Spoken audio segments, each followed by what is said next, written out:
ეხლა მაგალითად ლიმონს რო ვაწურავ ჩაის.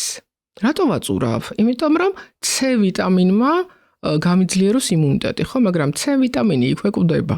როგორც კი აი მდუღარე წყალში ვაწვეთებ, მაგრამ რჩება ლიმონჟავა, რომელიც ჩემს იმუნიტეტს ვერაფრით ვერ დაეხმარება, მაგრამ მაძლევს გემოს, სასიამოვნო დასალევია.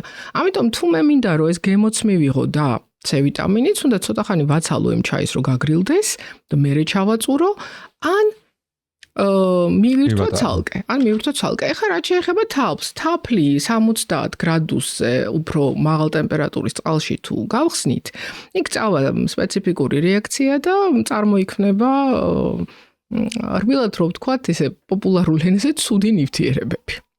ნივთიერებები, რომლებიც რბილ ქსოვილებში დაგროვდება და შეიძლება ასე იყოს მთელი ცხოვრების განმავლობაში, მაგრამ შეიძლება რაც დრო გავა თუ ეს ჩემი ცხოვრების წესი, ანუ მუდმივად ჩაის დებ ჩაიში, ხო?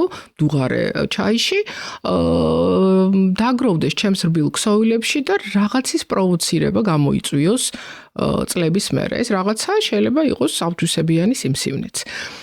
ნახეთ, აი, თითქოს დეტალებია და ძალიან ბევრი ამბობს, რომ მოიცა კაცო ერთი, მაგრამ რეალურად ქიმიურ დონეზე ეს ასე მუშაობს. ეხლა შენ გაითვალისწინებ ამას, დაიჯერებ ამას თუ არა, ეს უკვე შენი საქმე არის. აი, პატარა ფრაგმენტი მოგიყვან ჩაის დალევა, ხო? ქიმია არის.